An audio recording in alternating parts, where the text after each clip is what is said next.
Okay, so today we are going to be looking at Steve Vai's solo on his song Brandos Costumes, Gentle Ways. And I just posted my cover of this, so I'll put some links up here and down in the description, so go ahead and check that out if you haven't. And I think I'm saying it right. I'm not exactly sure of the pronunciation, Brandos, but the song was written for or at least inspired by Steve's time and some time he spent in Portugal.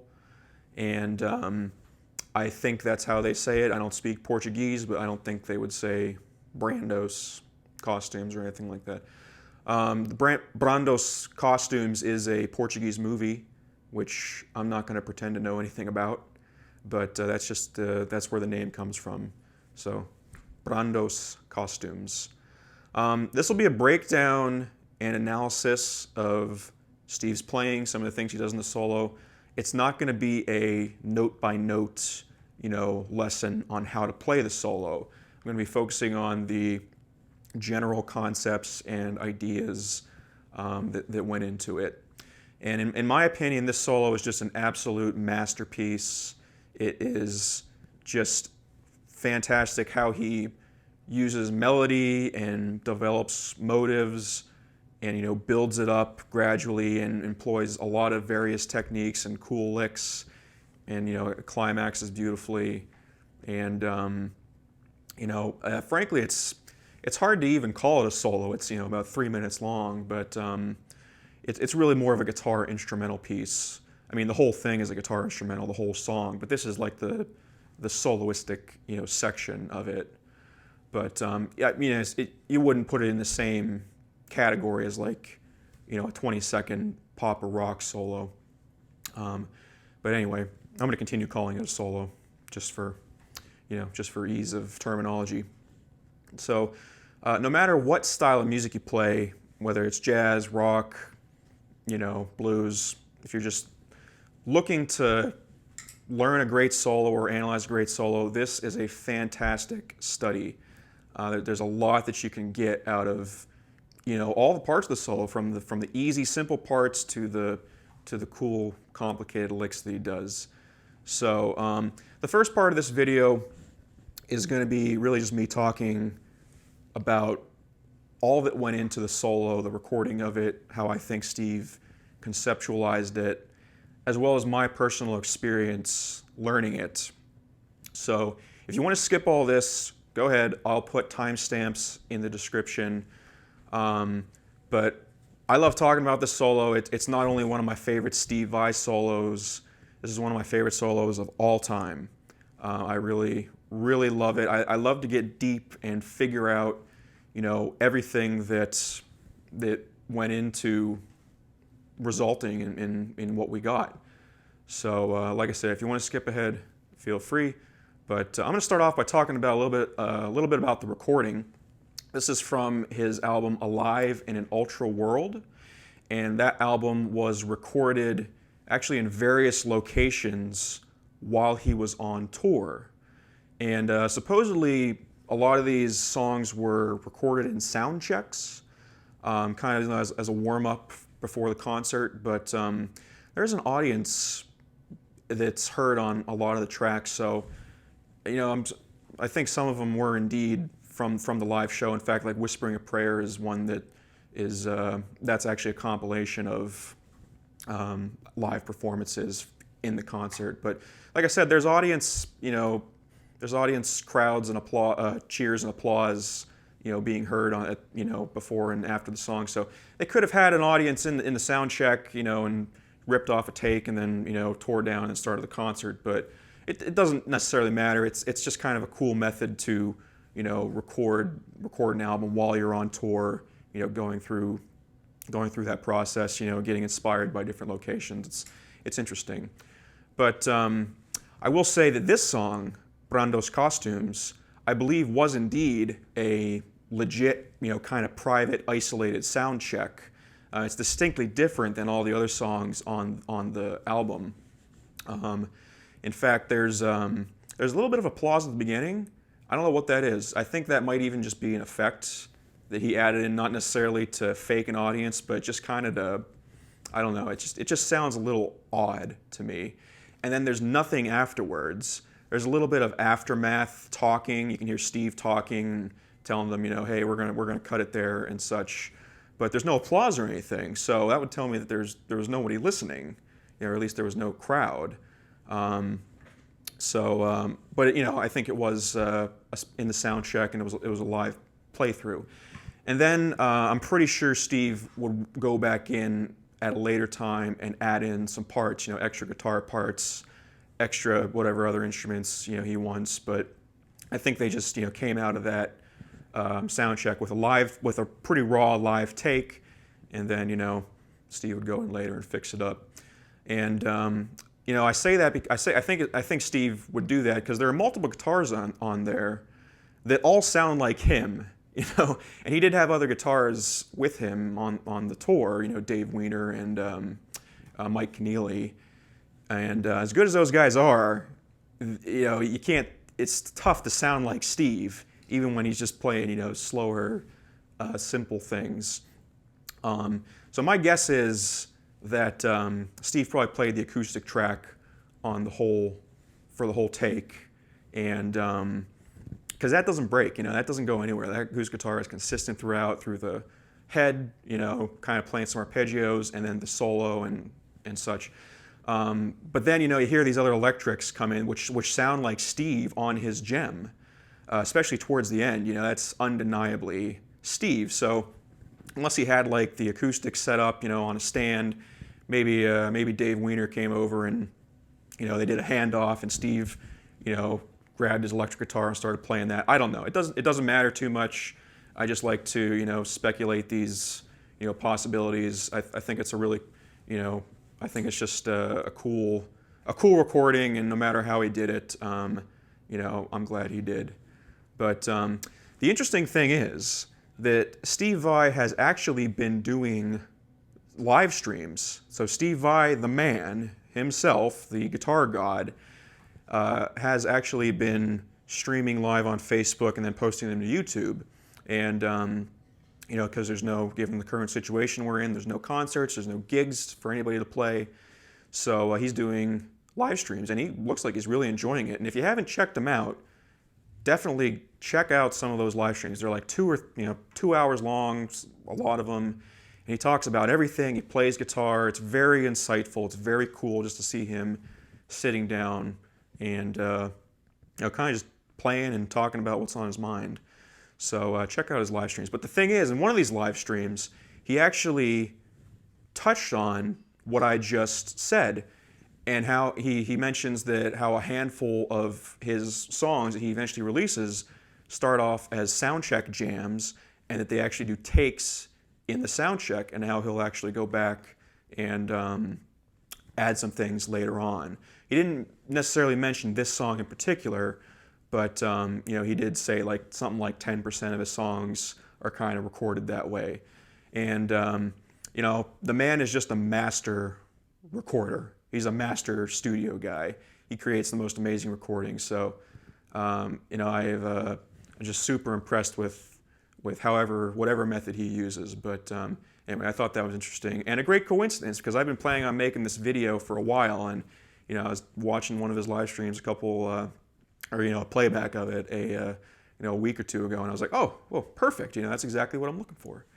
So anyway, the solo itself, you know, the concept of the solo, getting into that, I think it's safe to say this is not a off-the-cuff, spur-of-the-moment solo that he just came up with on the spot. You know, this is something he definitely worked on and practiced to the point where it was fairly consistent. I'm not saying he wrote it down note for note, you know, but I'm sure he gathered ideas, you know, maybe came up with cool licks he thought were cool, and just constructed the general outline. And you know, there might be a little room for interpretation in there from take to take. I'll point out where I think that is. But you know, again, I think the general solo was mostly, you know, conceptualized and executed in that manner. Steve actually also touched on this in his live stream. And he, again, he didn't mention this song in particular, but he just kind of talked about coming up with solos, and some are planned out, some are just right off the top of his head. And I'll say both are amazing. The man can just lives and breathes guitar, and it's you kind of get a sense when he's just winging it, and it's still amazing. If you listen to any of his live, especially his most recent, I think his most recent live recording, live concert was just mind blowing. And you can tell he's like wild and loose. It's cool. But he also says that like some of his, bigger, more well-known solos, like For the Love of God, Tender Surrender, stuff like that, those are relatively consistent, and he will play those the same. He's not going to change them for a live show because he treats them almost like melodies, like they're part of the song. So I thought that was cool, and it makes sense. You hear him play, it in the studio, you hear him play it live. It's very similar, and I think that Brandos Costumes is one of those cases where, he's likely going to play that very similar every time. Now, actually, I only know of one other official recording of this song, and that's off of his String Theories live DVD with the orchestra.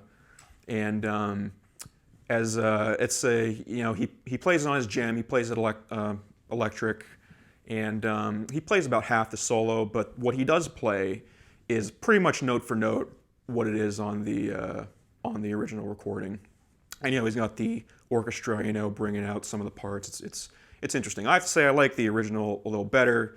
It's longer, it's more expansive, but the String Theories is the only other legit recording I know. And then as I was searching YouTube, I did find another performance. Someone had filmed him from the audience. He was basically playing the String Theories version. He actually had an orchestra behind him, so it must have been a separate tour from that. But I'm curious to know if anybody knows of any other versions of this, live versions with him as on the acoustic, where he plays the full solo or something close to it. I don't know of any, but if you do, or if you've maybe even seen him, way back in the day, break this song out in a concert, please comment below. Please let everybody know. I'm very curious to hear what experiences you may have, and please share it with everybody. But anyway, so again, I think this is a fairly, fairly pre-planned, constructed solo. And if you've ever tried recording a guitar solo, you typically have a vision of how it is in its final form, and you chip away at it until you get it right, and then you try to nail it.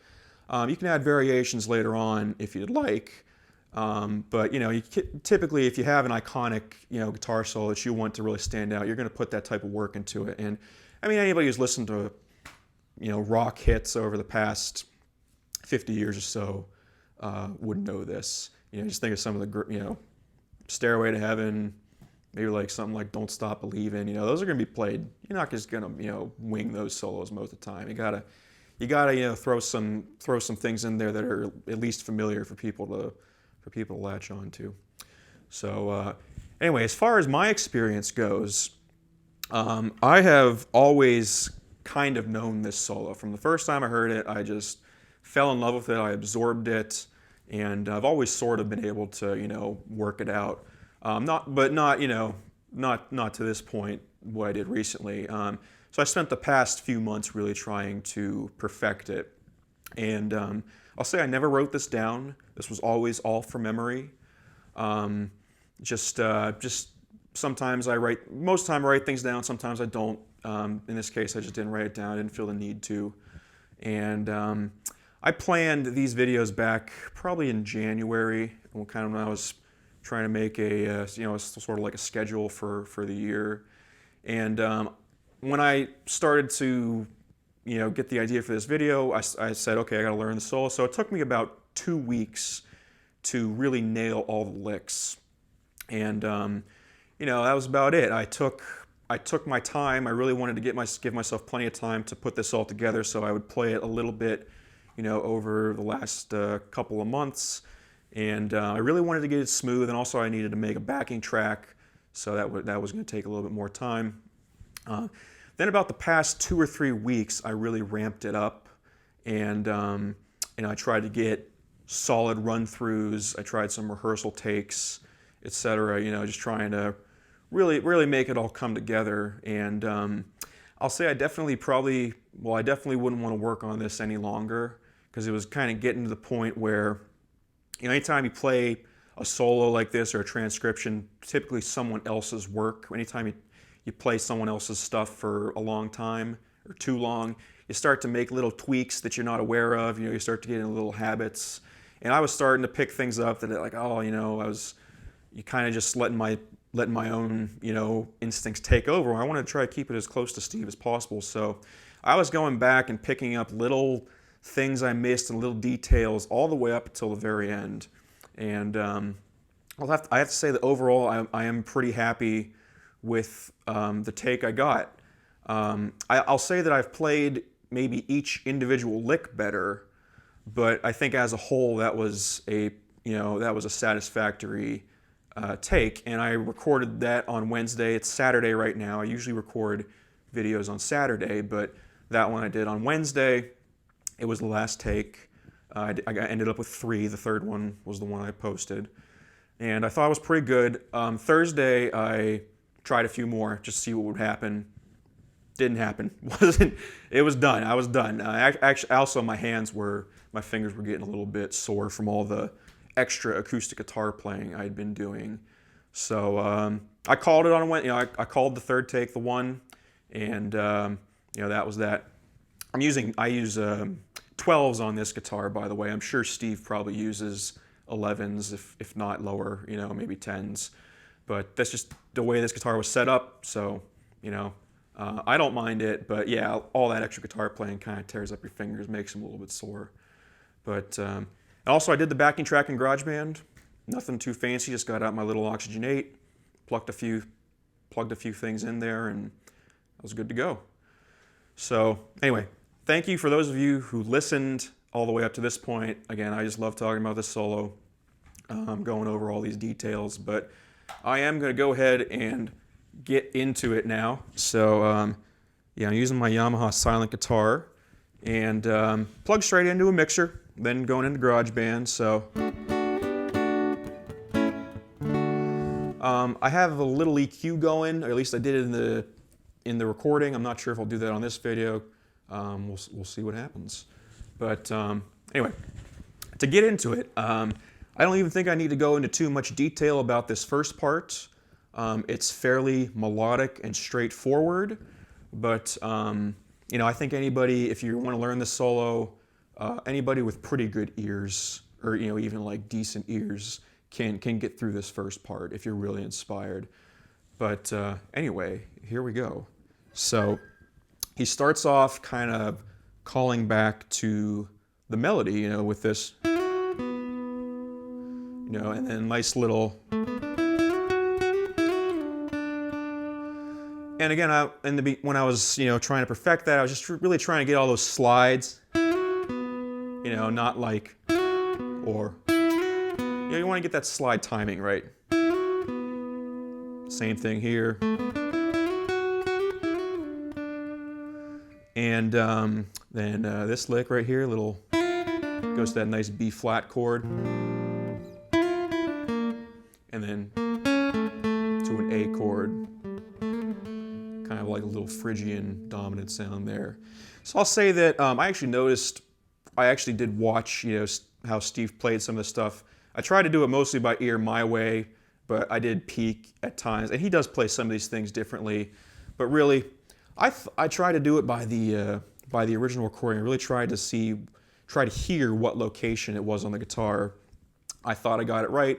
I don't think I was 100%, but at the time I was pretty confident in it. But I did notice he played these things, some of these figures a little different, like this one, this B flat, sharp 11 thing. I think he played it like that, but excuse me. Does it matter a whole lot? No. Especially in this beginning part, you can play it a lot of different ways. I try to get it, to what I thought he was doing on the original recording, but really it is up for a bit of, it is possible in in multiple ways on the guitar. So anyway,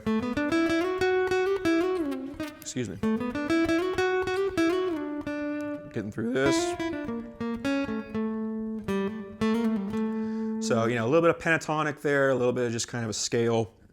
Steve Vai, then just playing the changes. He goes back up here, he kind of does a little, another little call and response thing. Uses my middle finger. And he answers that. So that's, again, just kind of like just a D scale downwards. And again, a little detail here is the first time he does the scale down, and a little half step slide here, kind of bluesy. The second time he does kind of like a quick full slide, which sounds interesting. I didn't quite nail this on the recording, but it sounds something like this. Let's see here, and then this full step slide. Something like that, that little Steve Vai, like, you know, I'm sure we've all heard that before if we've listened to any of his other songs. That's a full step slide. Again, just kind of, you know, just playing D major scale, sort of. Or, you know, that 5-note figure. So, let's see here.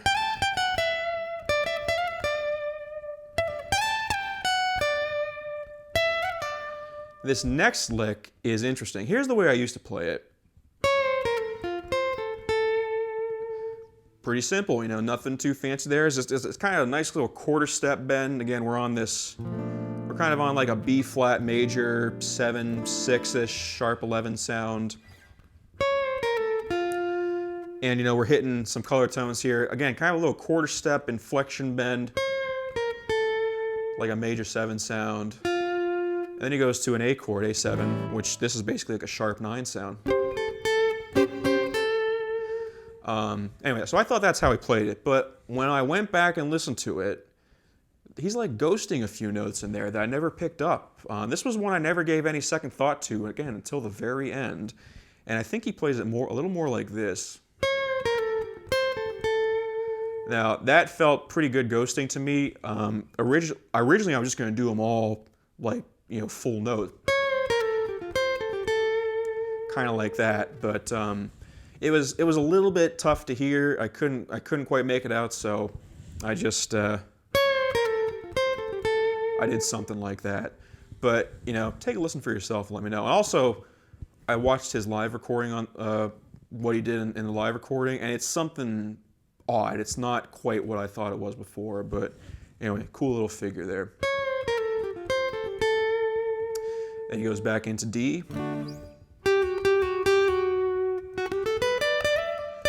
Kind of just, you know, a D, again, little D sus idea right there, and then, you know, kind of like a nice little run up there, resolving to the 9 to the root. I used to play that like this, but again, when I watched him do it live, I noticed he was kind of going. He walked up into this area, which is actually convenient because the next lick is that little D major, you know, figure again with a slide. So when you move up like this, your hand's already in position, which is cool. But it's certainly possible down here as well. You know, the next lick is kind of cool. So he's kind of just like, I see this as kind of like just tumbling down into whatever this next section is. So, and that's just like, it's a kind of a little dyad here. Kind of end up with a little A minor triad shape. And then he hits a D and an A there, kind of to bring it almost like a D mixolydian idea. And something he's going to be doing throughout is he's moving his hand all, you know, back and forth, to get kind of that twanginess and to get more of a mellow sound. So on this one, he does move his hand back there to get a little bit of that twang. So anyway, that so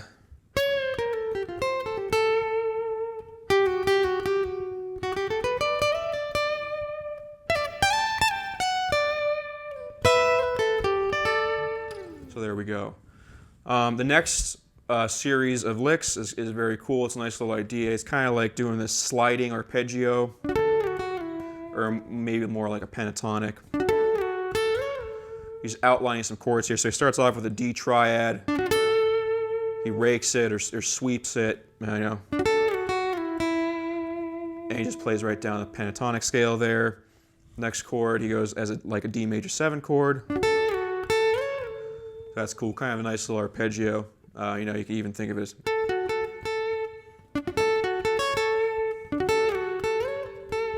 And then he does a nice little D mixolydian lick right here where he does the rake again. And then he walks up scale-wise to that flat 7.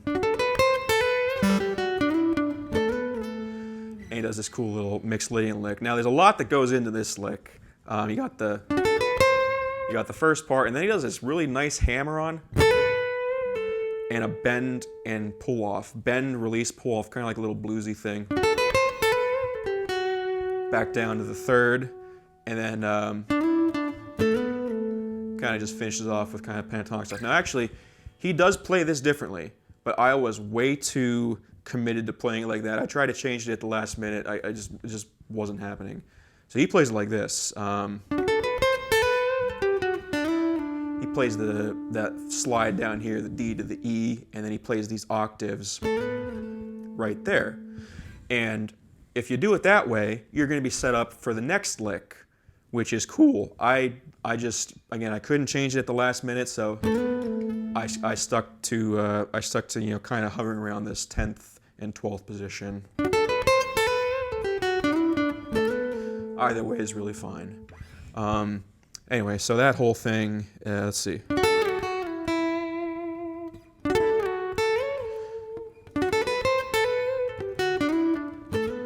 So that's how I played that. And really, you know, you can be sliding around with any fingers. Let's see. No, I use my ring finger there.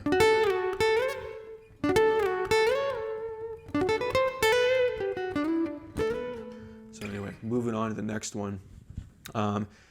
B minor pentatonic. So this is kind of like the B section of the song, where he lands. Well, actually, he's on a G chord, but it's heading towards a B minor pentatonic. He's got a G chord, and he's got like an F7 into a B minor. So he's got a bend here, and it is a heck of a bend. If you didn't like the solo until now, you know, once you hear this bend, you know, you're gonna fall in love with it. So it's just a acoustic guitar, you know, pentatonic bend. It's very, and he rakes it, and it's very intense, very cool vibrato. And that's just, you know, again, B minor pentatonic. And actually, on my recording, I just let it die a little too soon. I kind of, I let it just a hair. I don't know if anybody will pick that up, but I noticed it, and I'm admitting it. So anyway, very cool bend, pentatonic. And then we have, again, just Steve Vai playing changes. Excuse me. Kind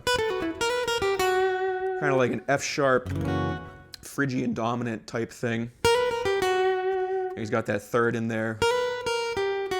Flat 9 down to the F sharp, and it's setting up a perfect, you know, B minor harmony. And then he just plays B minor, kind of like B minor blues. Again, kind of adjusting my pick location to get a little bit of twanginess, almost like kind of like a manual phaser or a wah or something. It's very cool. So that whole thing.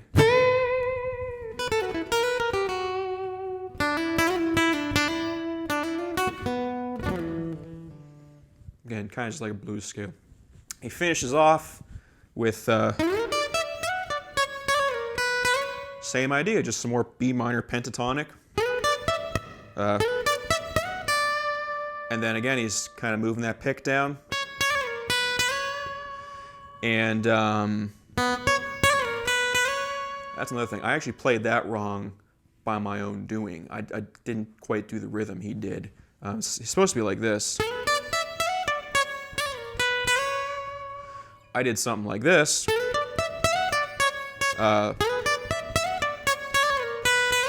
A little too square there. So I admit that again.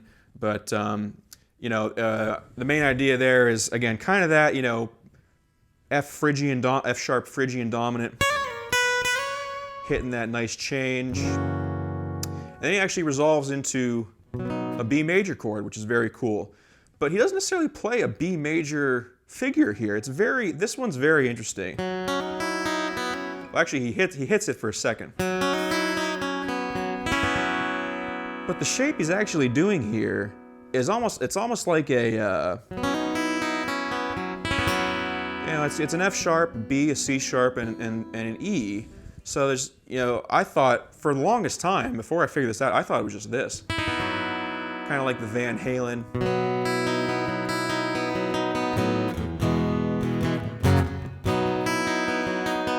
But you know, he actually lands on this kind of like sus chord almost. So again, that's just, he hammers on to the third there for a second, the D sharp.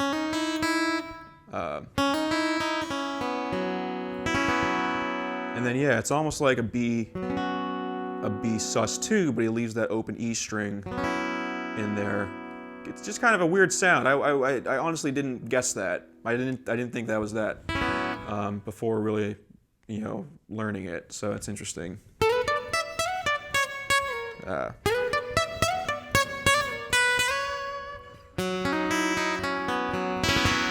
Again, drag that pick close to the bridge to get that trebly sound. All right, now he goes into some octaves, which are very cool. And again, kind of just pentatonic, you know, octave playing here. So after this, then he goes, sorry. Now, actually, I did that wrong just now. He starts off with a pick. He really smacks these first few. And then I believe he switches to his thumb because there's a very distinct difference in attack between this and this. And it's a lot lighter, a lot softer. It's definitely, you know, a fleshy skin. Almost like, you know, like a Wes Montgomery kind of jazzy sound. And he continues that through the next phrase too. That's very interesting. So he starts off with a pick right here. Kind of just like a little D major, you know, shape, or a D major line. And then he switches to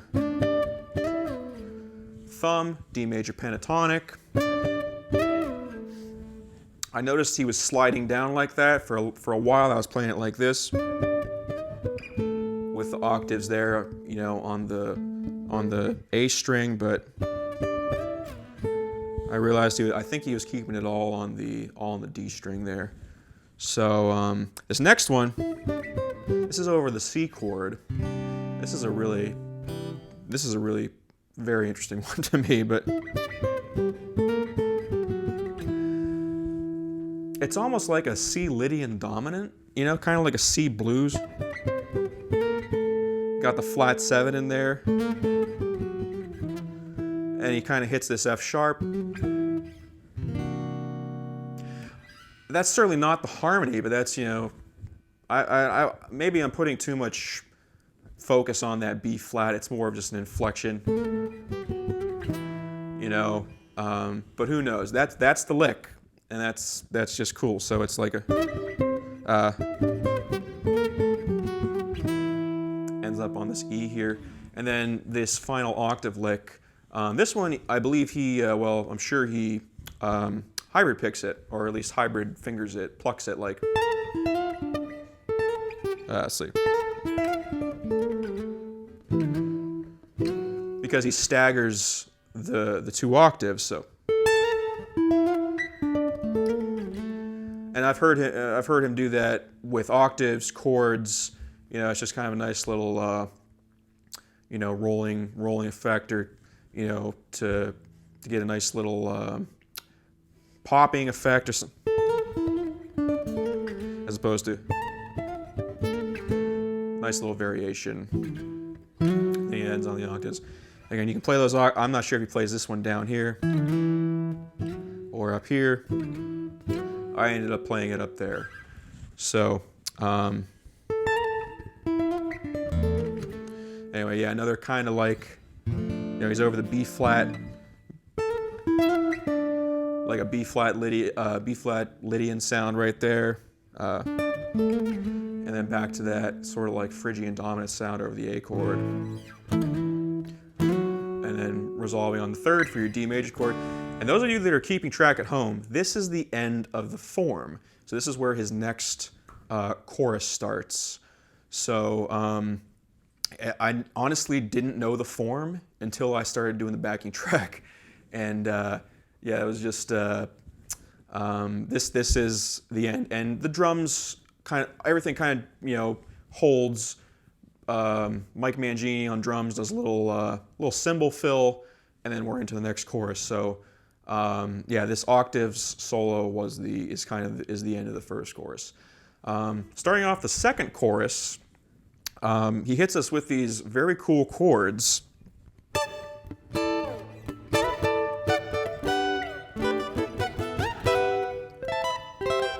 Oops. Now, I had no idea what those chords were. I assumed they were something jazzy, something doable on guitar, but I didn't really know. I didn't expect them to be this, and I'm maybe 97% sure this is what it is. It's kind of it's almost like, well, you have like, this is like a fifth, you know, sorry here, we have a fifth on top. It's an A and a D. This is at my 17th and 17th, 15th fret, and then I'm going to bar across the 14th fret, and that's going to be my first chord. And he's just kind of going to move this shape around. So it's like a sus chord of some sort, you know, fourths and fifths, very very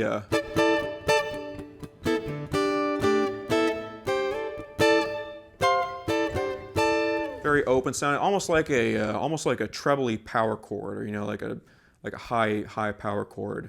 So, but he just moves those around kind of melodically and, you know, interestingly. Let's see here. So, and then he slides up. He switches. He takes off his pinky on the second one. So, and he's left with that. I'm just barring across the 14th fret. This is actually a little G major 7 chord. Let's see here. Goes back down, kind of takes that, again, same shape. He's going to start with the pinky off, put it on,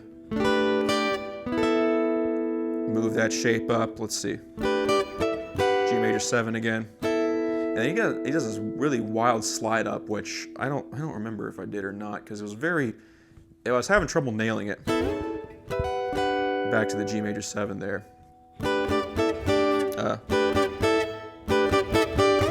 Oh, wow.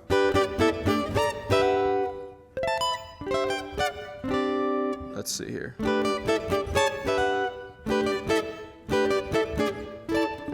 Maybe I didn't do it. I'd honestly have to go back and check, but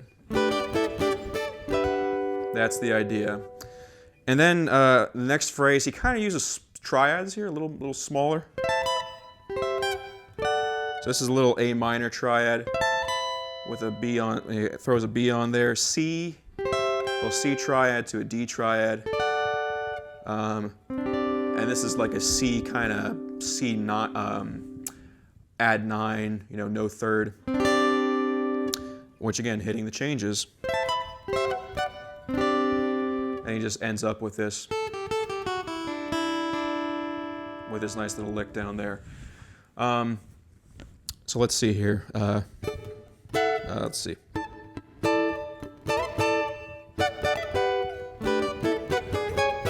Let's try that again.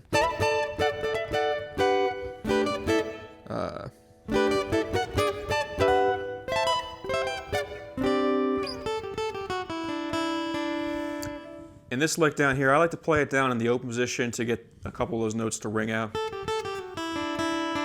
That's going to be a theme going forward. We're going to try to let a couple of these licks, we're going to try to figure out how to play them so that the notes really ring out. Then one of the coolest licks, one of my favorite parts of the song from the very first time I ever heard it, is this. The add 9, you know, Jimi Hendrix style.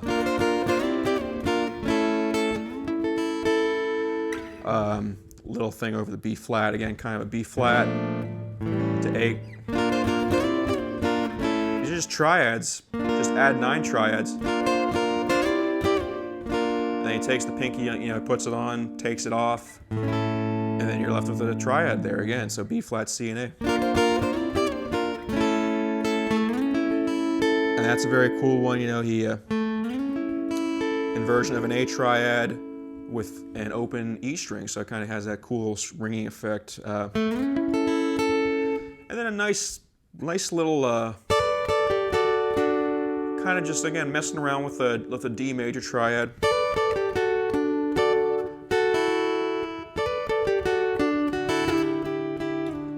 This one I fudged a little bit. This is one of the ones I took for granted. I always thought it was kind of easy, and I kind of fudged it on my take. So, you know, pentatonic-y, scale-y, you know, sus4 here. And then he's gonna switch to dyads here and let that high E string ring out. So it's very cool. So there you go. Moving on to the next one, this is probably the biggest pain in this solo because it's so unassuming. It just comes out of nowhere, and you really should play it right. But what we're going to do here is, this is one of those ones where I said we're going to try to let ring out, and I just either didn't want to believe he was playing it like this, or I don't know, I was just against it because it is kind of tough for those of us with normal sized hands, but you know, Steve's got monster long alien fingers, so maybe it's not so bad for him, but we're going to do something like this.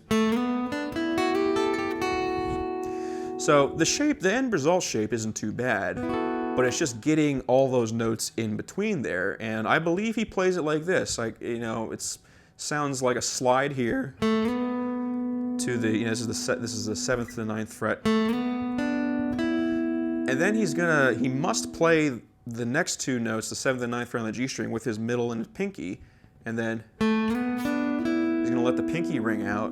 He's going to take the middle finger, hit that F sharp, slide it up, reach up with the first finger, hit that A, let's see, and end up like that. So he kind of walks, it's kind of like, you know, that's the shape right there. Pentatonic, scale, you know, whatever you want to call it. But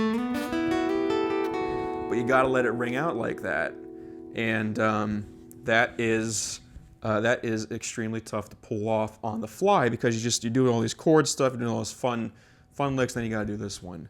So you may not like it, but that's the way it is. And he picks pretty much all those notes, so you don't have to worry about hammering on, except for the slide there. So there you go. What comes after that? Then what is that? Let's see. Again, a little triad, you know. Kind of ends up on a triad, you know, after kind of cascading down. Another one of those ideas. And then a very cool lick. Now we're getting into some of the more complicated stuff. So this is over the C chord.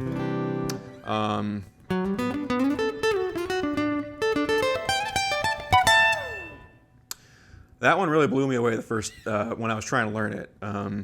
We start down here. It's like a G major 7 arpeggio, and we're gonna slide up and end up on that A right there.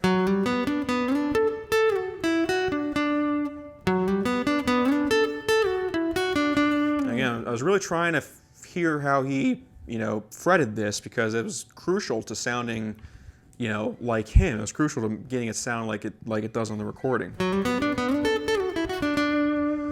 And I believe that's the way it is. Originally, I actually played it down here.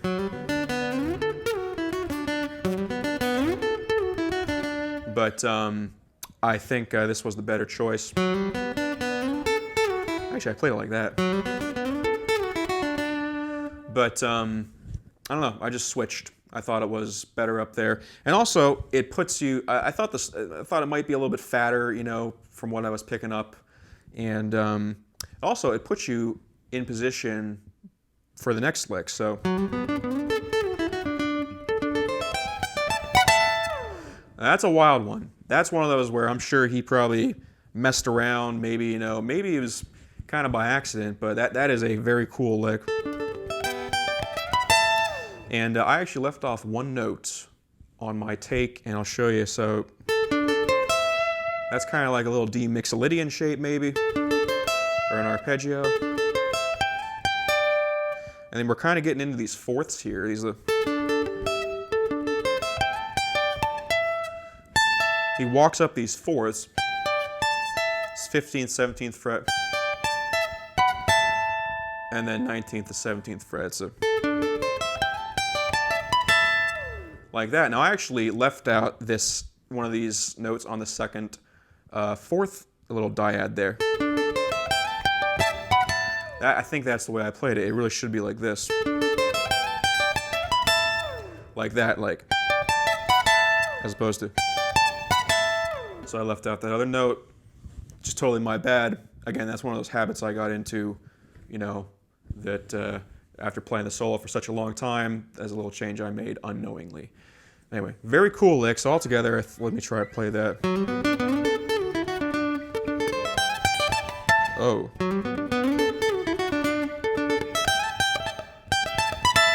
Well, anyway.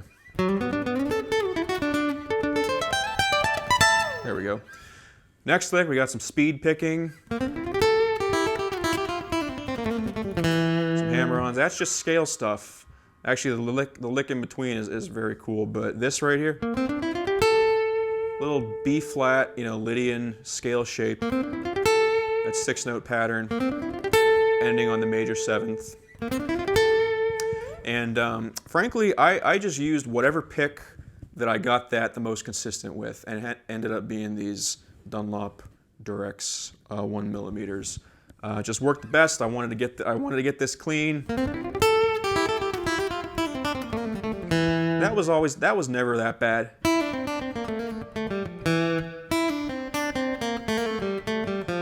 Once you get that pattern down, you can slow that down. I know on YouTube if you want to see it. Kind of like a little Phrygian, you know, leading into the A, a little Phrygian dominant thing leading into the A. Let's see here. Now this lick in between. This took me a long time to figure out, and I mean, like, days and days going back checking it, but I don't know how he came up with that. He's using that open E string as he kind of descends down the B string, you know, like that.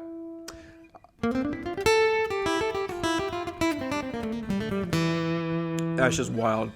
That's just, you know, that one was shocking to me when I think I got it, and I slowed it down. I tried to, you know, get it. Try to listen as closely as I could, and I'm pretty sure that's what he's doing there. So.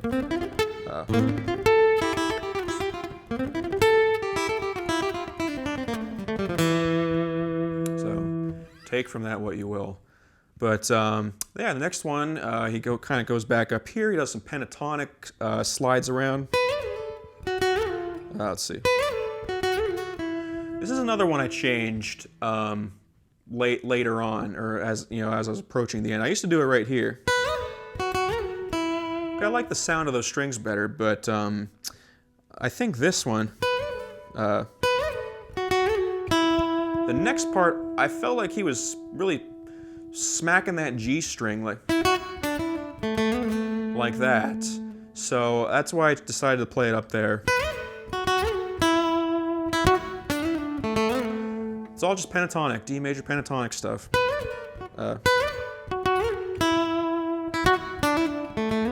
Sliding around, let's see.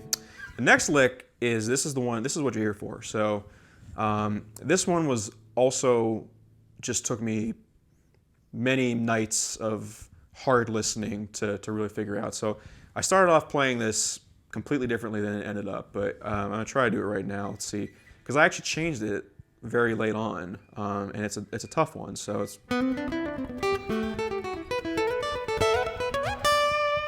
not bad. Haven't played this in a few days, but so that's kind of like a Mixolydian. It's almost like a D Mixolydian lick. Let's see.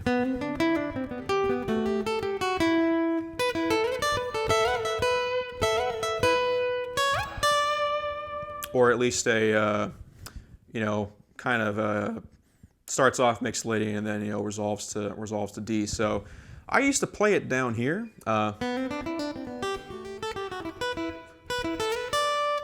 Let's see, and kind of walk up that string, but I changed it. Eventually, then I started playing it up here because I thought the string was a little bit fatter. I thought the first one was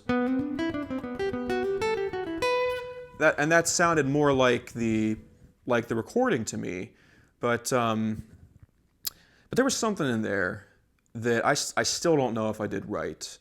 And basically, he kind of like, he created this figure, so he ends up like that. He kind of, you know, goes down to that B, but then he also hits an A somehow, and I had no idea how he did that because it was so awkward to do.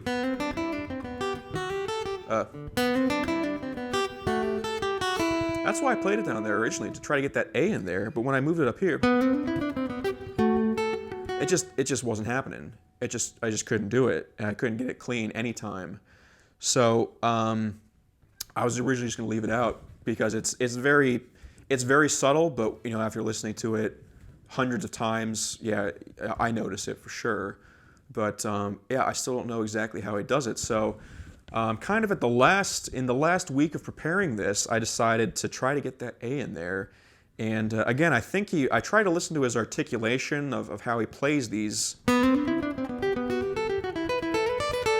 And I believe it was more like this. So it was actually kind of the same shape as I was doing out here, but just up in this position, this 7th fret position. And so I was able to get that fairly well, you know. At least I got the A in there. You know, it still wasn't as smooth as the other way I was playing it up here. But, you know, at least I felt, you know, I didn't feel as guilty leaving the A out. But anyway, that's just kind of a little scale run.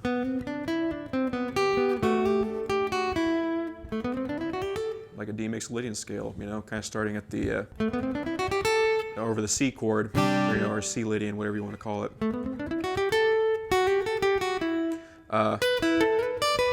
D major pentatonic, a little slide here. Now this part, very cool. He does some fifths slides, pentatonic fifths. You know, I mean, part of the fifths are part of the pentatonic. Then he throws that C sharp in there, and he slides up to the G, back down to the D. Now that's one where it sounds so much like Steve Vai that it's incredible. And you have to play it the way he plays it, which I believe is like this. Let's see. You have to land your first finger on the C sharp and slide it up to that G and then back down to the D. There's no other way to do it, or else it's just not going to sound like him. So you have to go, and in order to do that, you probably have to use your middle finger on the B here, C sharp, kind of like a estimate up to the G. You don't necessarily have to land on it and then back down to the D there. So that's the whole thing. There we go, something like that. I had a little fumble in there, but that's the idea. So that lick was always just, that was really cool figuring that one out. Again, you got to get that ending right. Might be a little bit of room for interpretation, you know, in the first part, depending on your ears, depending on what, you know, what you think he's doing and what works best for your hands, but you got to get that last part. There's no other way to do it. And then moving on to the next part, got some nice, again, kind of raking back up to this, you know, like a D major shape, D major pentatonic. And just going to do some kind of speed, you know, faster picking. Just pentatonic playing right there. And then he goes into the speed picking. Actually, I did this as pull-offs. I don't know if he's picked it. I couldn't quite tell, but you know, you could try to pick it. And but I did it as pull-offs. I don't know if anybody would notice, but I wasn't sure what he was doing. So, and again, kind of just going down into this thing. I felt like he was actually connecting those. At first, I used to play it like this, with no connection, but I thought he was, again, kind of maybe ghosting a note or adding some sort of a connector in there. Kind of like that, so that's what I try to do on my take. And then, so let's see.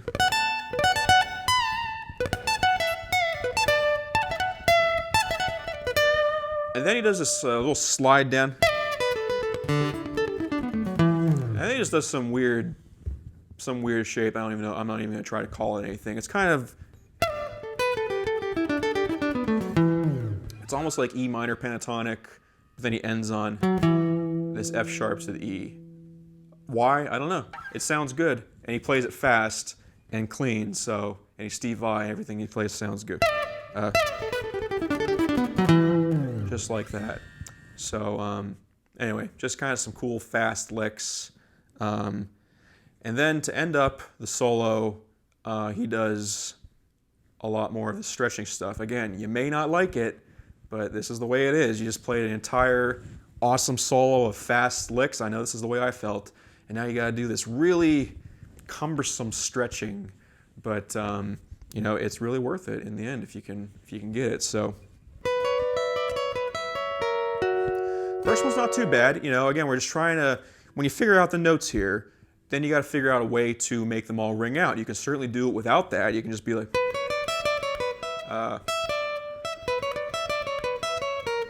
you know, and not let any of them ring out. Or you can,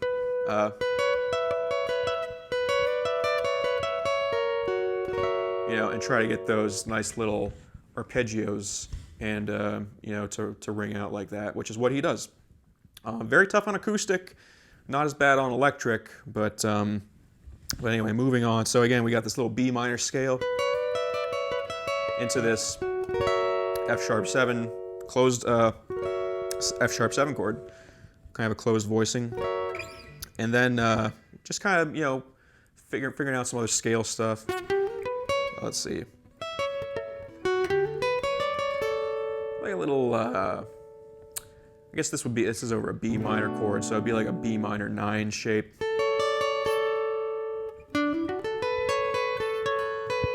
And then kind of just, you know, keeping that same idea. B minor pentatonic, D major pentatonic, whatever you want to call it. Again, you're certainly able to do all that.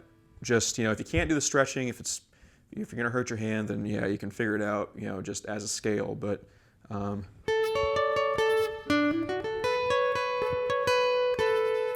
so that's how he does that, you know, trying to get the notes as ringing out nicely like that. The last one, the last couple, you know, this is painful, and especially on acoustic. There's one. So again, I end up with an F sharp, an E, and a D there, all in consecutive strings. And then here we go. And that I end up with an E, a D, and a C sharp on consecutive strings. Now, admittedly, he doesn't exactly get those to ring out on the recording, you know, but it's the intention that counts. He kind of gets it a little bit, but you know, you want to try to get it as close as possible. But even he, you know, with his giant hands, you know, wasn't perfect with it. The last one, the most painful of them all.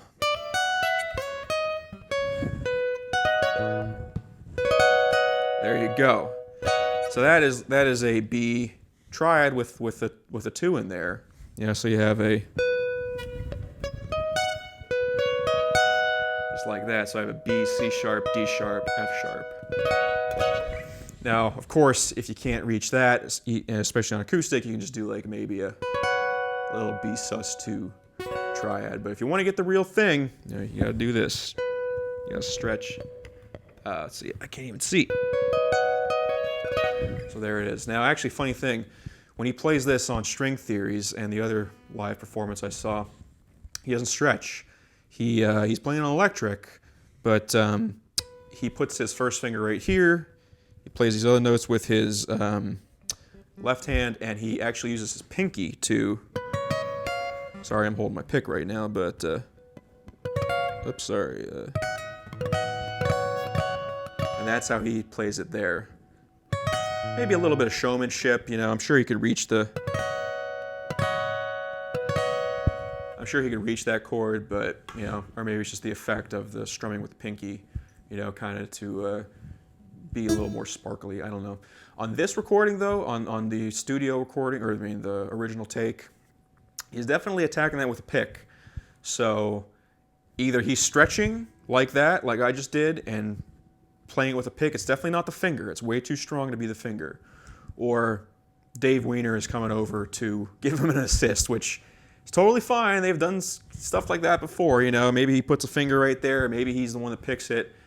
I'm kind of joking, but you know, somehow Steve played that figure and picked it. So whether he stretched or whether, hey, you know, whether somebody gave him a little assist, doesn't matter. But that's the way it is. Then the last part of the solo, kind of a callback to the beginning.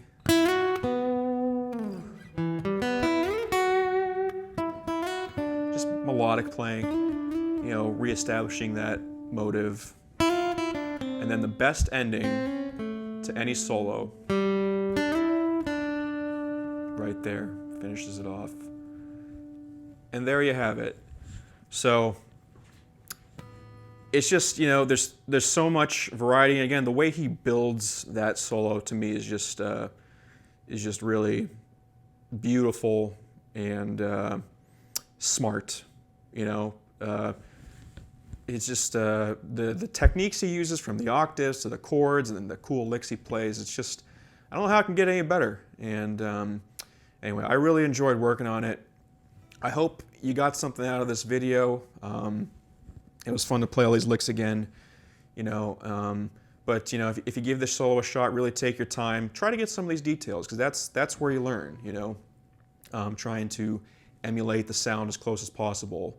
But anyway, that's gonna do it for me. I'm out of breath here, but I had a lot of fun here. I hope you did too. Thank you very much for watching. Please like this video, subscribe, leave a comment, let me know your thoughts. And I'll talk to you guys soon. Take care.